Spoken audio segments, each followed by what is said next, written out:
Welcome to another edition of Jamaica Magazine. I'm Theodore Henry. Between the pages today, snapshots of the swearing-in ceremony of Andrew Holness as Prime Minister of Jamaica. We also look ahead to the reopening of the new school year. Stay with us, it begins now. Whenever you hear the following tone, the Office of Disaster Preparedness and Emergency Management, ODPEM, will be giving information on an emergency situation affecting the island. Please be on the alert and listen to your radio and television for further information.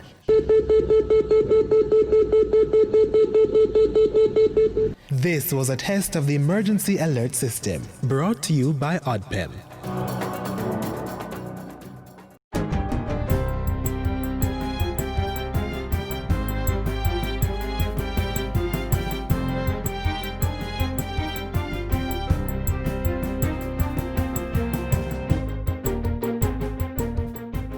Good day, I'm Lorraine Mendez and this is your JIS News for Tuesday, September 8. Prime Minister Andrew Holness has taken the oath of office as leader of the country for a second term following his victory at the polls on September 3. He was sworn in by Governor General Sir Patrick Allen at King's House on Monday. Getting down to business, Mr. Holness outlined several areas that will be given priority attention, including finance, health, investment, education, the social safety net, housing, and the advancement of a digital society. Among other things, he says the administration will provide more than $14 billion in support for business, tourism interests, and farmers over the next 3 years. This will form part of ongoing financial support to ensure these and other sectors are able to recover from the economic impact caused by the COVID-19 pandemic. We will provide $500 million in grants for micro and small businesses that are community-based. We will deploy $1.2 billion in tourism grants to small and medium-sized operators in the tourism sector through the Exim Bank. We will provide $3 billion in agri-care support for our farmers and fisherfolk over the next 3 years. We will deploy $10 billion in loan guarantees to support micro, small, and medium-sized businesses. This will help our economy recover stronger. Regarding the health sector and its response to COVID-19, Mr. Holness says government will improve capacity and infrastructure. We will undertake major infrastructure upgrades to the following hospitals: the Spanish Town Hospital, the St. Anne's Bay Hospital, the May Pen Hospital, the Bustamante Children's Hospital, and the UWI Hospital. Together with the completion of the Cornwall Regional Hospital and the Western Children's Hospital, simultaneously, we will also retrofit 110 health facilities across the island with technology that will provide high-speed internet capacity and modern ICT infrastructure to assist in the delivery of health care. Meanwhile, 4 ministers who retained their portfolios were also sworn in on Monday at King's House. They are Finance Minister Dr. Nigel Clark, Health and Wellness Minister Dr. Christopher Tufton, National Security Minister Dr. Horace Chang, and Foreign Affairs and Foreign Trade Minister Senator Kamina Johnson-Smith. Dr. Chang was also named Deputy Prime Minister, while Minister Johnson-Smith was again sworn into the Senate before receiving her instrument of office as a minister. In his address, Governor General Sir Patrick Allen said the ministers were critical to the continued smooth running of the government. I am sure you are aware of the responsibilities that will be entrusted to you as you serve the people of Jamaica.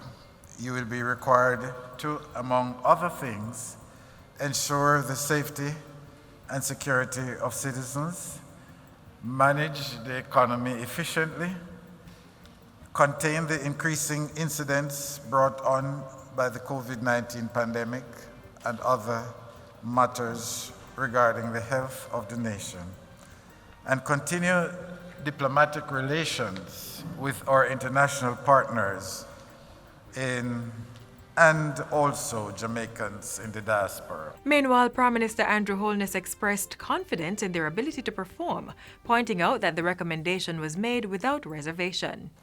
And they have said to me that they do not want to fail the people and that they will work with every fiber in their body, with all their energy, to ensure that we are a successful government, and we deliver on behalf of the people. For Finance Minister Dr. Nigel Clark, recovery of the financial sector tops his list of priority actions, which includes operational independence of the Bank of Jamaica. That legislation came through a joint select committee. One of the first orders of business is going to be to table that legislation and to have it go through its stages in Parliament. We're going to bring a bill to put in place a fiscal council to strengthen Jamaica's fiscal responsibility framework. And we're going to pursue the strengthening of our disaster risk framework to provide fiscal protection in the event of natural disaster.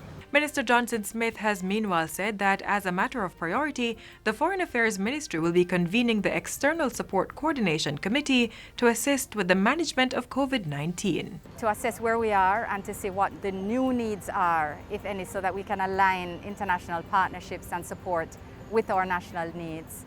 In the meantime, Jamaicans will encounter tighter COVID-19 restrictions starting today. The revised containment measures were revealed in a press conference Monday by Prime Minister Andrew Holness. They come as the island enters community spread of the COVID-19 pandemic, which means health authorities cannot easily trace the virus from one person to the next. The new measures will run from September 8 to September 23. They include new curfew hours from 8 p.m. to 5 a.m. the following day, public gatherings reduced from 20 to 15 persons, and individuals 70 years and older mandated to stay home except once each day for the necessities of life. Taxi operators will be required to carry one less person than the maximum allowed on their license. The prohibition on funerals and parties, as well as the burial protocols and rules for normal church services, remain unchanged. We're also encouraging all businesses to facilitate persons to work from home if they are able to do so. Given that we are now in the community transmission phase, in our daily interactions, you have to assume that everyone you come into contact with could be carrying the virus. This means you cannot let your guard down. So far, the COVID-19 virus has claimed the lives of 34 Jamaicans and infected 3,183. 974 persons have recovered from the virus and have been released from care. And finally, the island now has 118 ventilators to properly manage complications arising from the COVID-19 virus. Health Minister Dr. Christopher Tufton made the disclosure during a digital press conference Monday. Minister Tufton said the number of ventilators across the health system moved from 25 to 118 thanks to the coordinated efforts of the Ministries of Finance and Health. We have coordinated procurement with our partners, overseas partners, bilateral partners in some instances, and we now have a fairly good batch of ventilators, very high-tech, brand new, and right now we're not using, I don't think we're using 10% of them. So we have significant capacity as it relates to ventilators. In the meantime, Dr. Tufton says the University Hospital of the West Indies has secured 24 additional beds for COVID-19 patients. The hospital in recent weeks had experienced a shortage of COVID-19 bed spaces as the 17 beds reserved were occupied. Minister Tufton also revealed that 16 beds have also been procured for suspected COVID-19 cases. And that's it for JIS News Today. I'm Lorraine Mendez. Thanks for watching.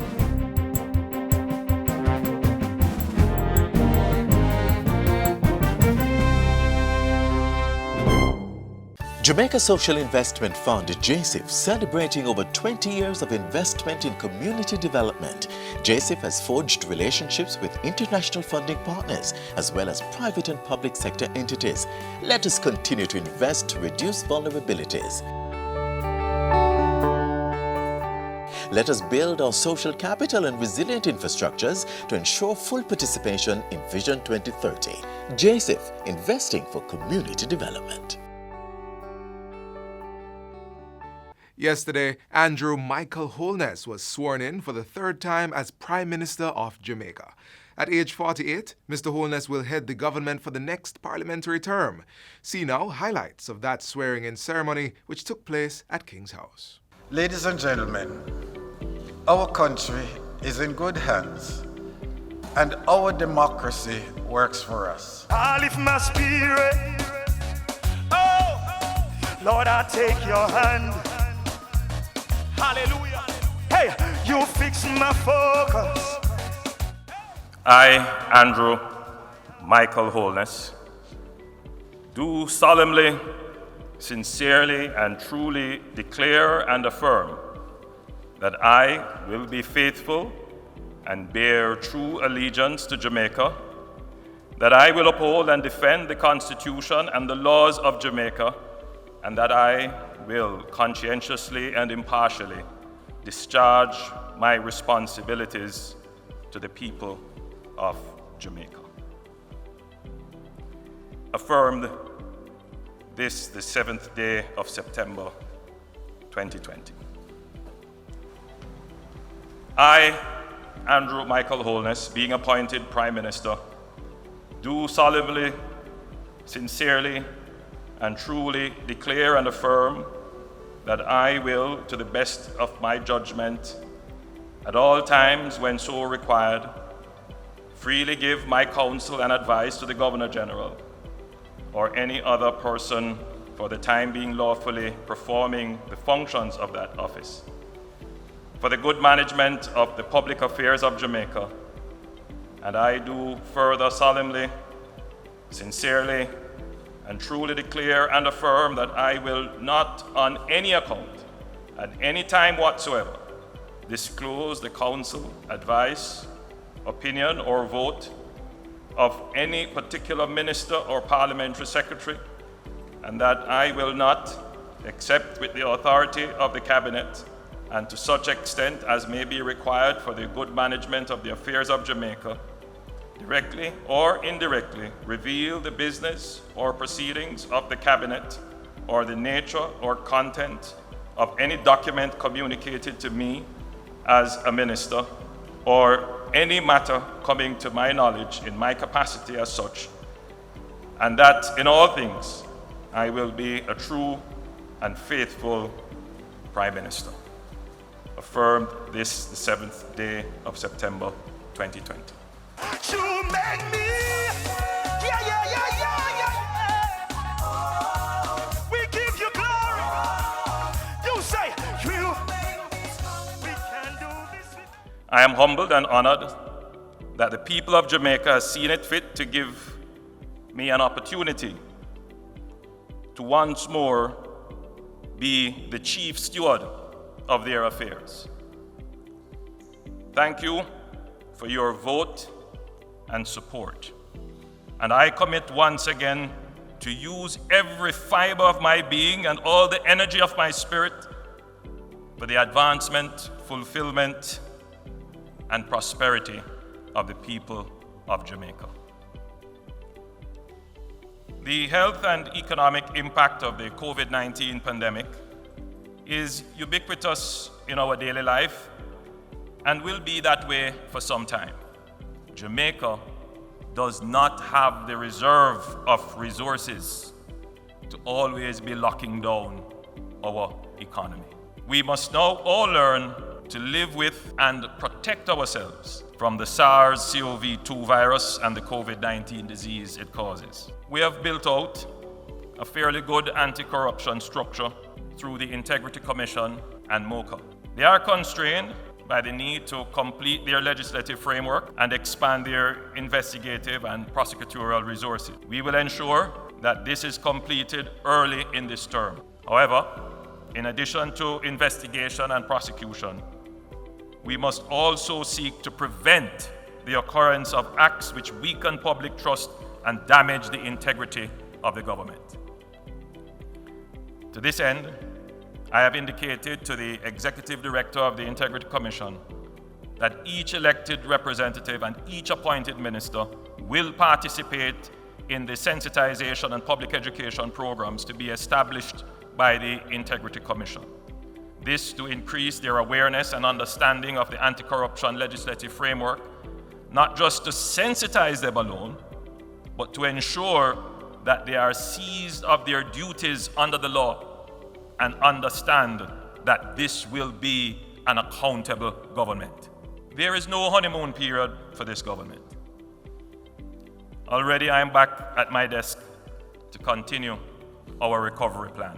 We will maintain and strengthen the macroeconomic stability that we have started. We will build and strengthen the institutions that safeguard sustainability of government finances, low and stable inflation, foreign exchange reserve adequacy, and financial sector stability.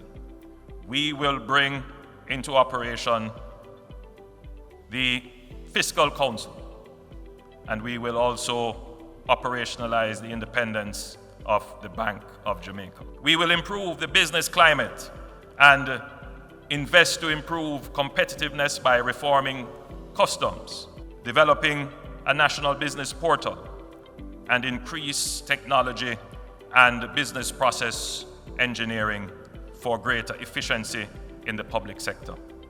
We will provide $500 million in grants for micro and small businesses that are community-based. We will deploy $1.2 billion in tourism grants to small and medium-sized operators in the tourism sector through the Exim Bank.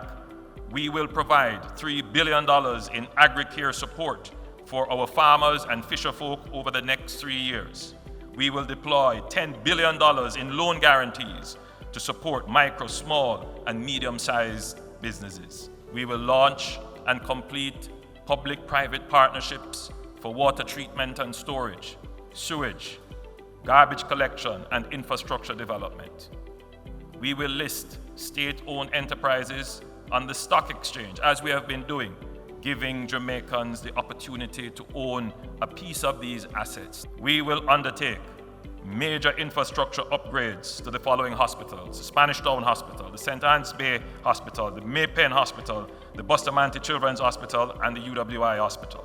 Together with the completion of the Cornwall Regional Hospital and the Western Children's Hospital, we will improve broadband connectivity in public schools, and we will expand the Tablet in Schools initiative, starting with the procurement of just over 100,000 tablets for teachers and students. We will, in public schools, develop 6 new science, technology, engineering, and math academies at the high school level that will prepare students for careers in the STEM fields. We will also develop an academy for the creatives and performing arts, and we will improve access to tertiary financing so that all our students can have a fair and equal opportunity to access tertiary education. We will ensure that all Jamaicans have access to financial services. We have seen that this is an important requirement for the proper management of the pandemic. We will pursue the use of low-tiered, know your customer bank accounts to increase the number of Jamaicans who have access to functional bank accounts. We will ensure that more Jamaicans have access to land, housing, and shelter.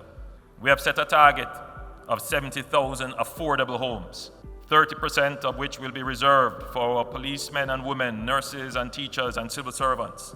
But I particularly like that 10,000 will be allocated for young people. Jamaica is on the right path. This government has been given a mandate to move with speed and alacrity in fulfilling the great destiny of this country. We will not squander it. We will use it wisely to build public trust, continue the partnerships for prosperity, to be inclusive and caring for the poor and vulnerable, to be prospecting and enterprising in fulfilling the dreams and ambitions of the youth, and make Jamaica the place of choice to live, work, raise families, do business, and retire in paradise. God bless Jamaica, land we love. We give you glory. You say, we can do this without you.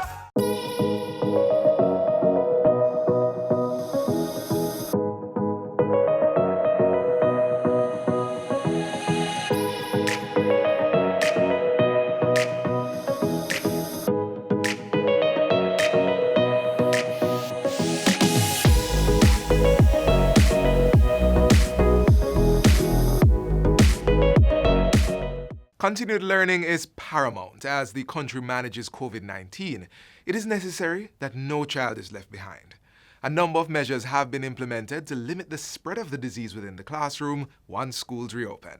Watch this. With the new academic year expected to begin in just a few weeks, a lot has to be done to ensure there is no spread of COVID-19 among the school population. Here's what to expect.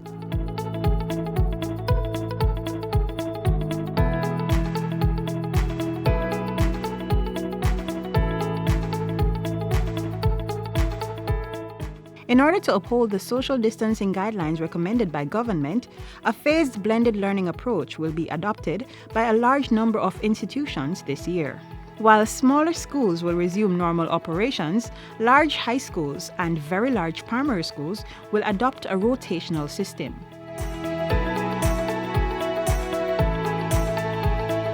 We have now 569 schools that are able to operate normally.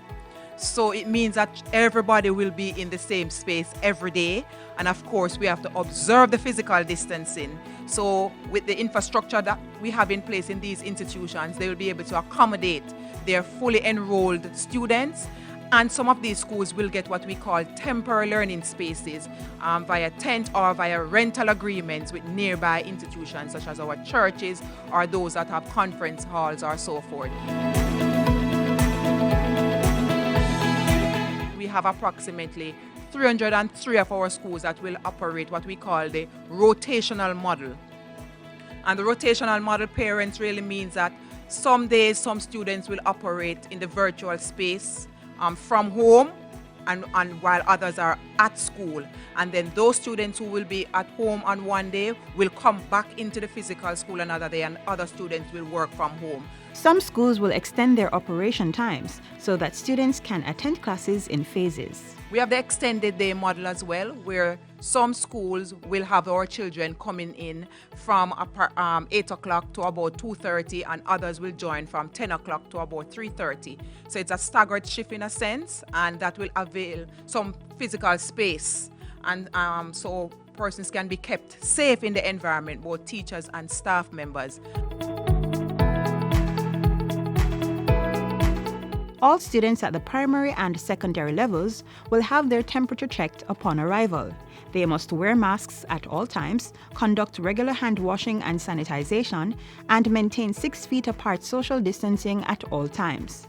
But for those parents who are still nervous about sending their children back to the physical class setting, homeschooling is always an option.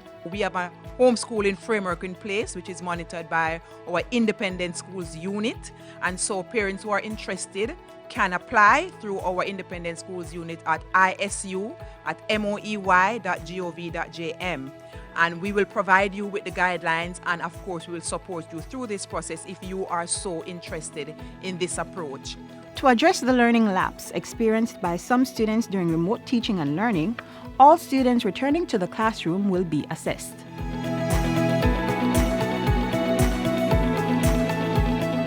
When we resume, we'll be supporting our teachers to conduct or to administer the assessment diagnostic instruments for our grade 1s to grade 9 students. And the school principals at the secondary level for grades 10 to 13 will develop those assessment instruments at the school level, and we will support them in the administration process.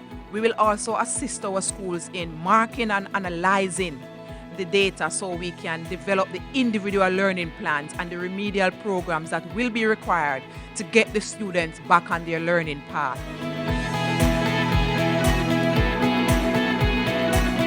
They will also experience their simulation week activities to make sure that our babies are sensitized and their parents are sensitized and the staff members are sensitized as to the protocols.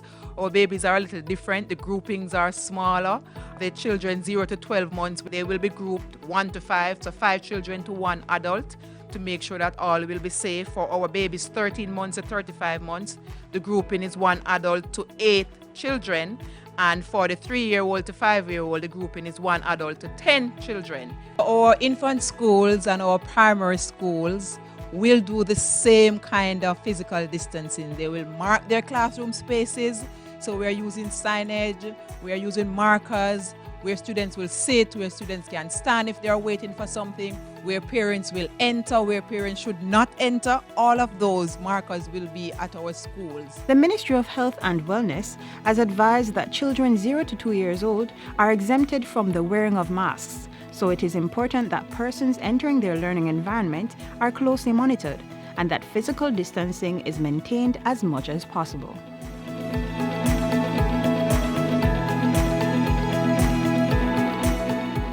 The institutions have agreed to delay the start for incoming students, new students, and so they will not be disenfranchised. In a number of instances, they will rework the academic calendar to allow teaching to go on into December and then do their end of semester examinations in January. As it relates to safety protocols, all the guidelines that have been developed by the Ministry of Education, Youth and Information will also be implemented at the tertiary level. It therefore means that classes will be delivered using mixed modalities. Some institutions are going to offer some programs fully online.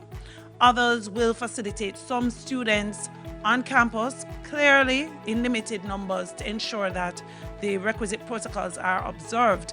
Some institutions have already indicated that their capacity for boarding will be reduced in the upcoming academic year. It's therefore important that students who would have normally accessed boarding begin to communicate with their institutions, ensure that they know what processes will be used to determine, and they know what space will be provided.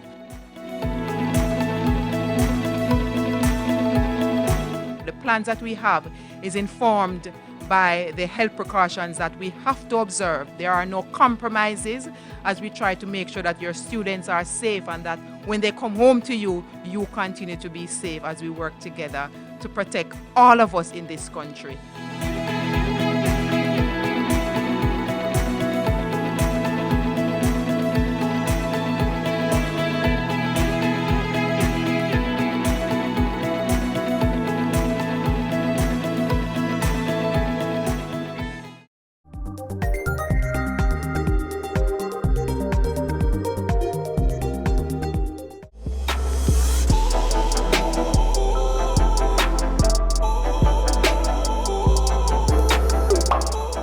You have reached the final page of the magazine, and thanks so much for being with us on today's journey.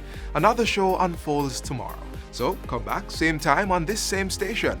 Until then, click on our social media pages for more informative features, and while you're there, please subscribe to our pages and channels so you can stay in the know. I'm Theodore Henry, encouraging you to stay safe. This has been a production of the Jamaica Information Service, the voice of Jamaica.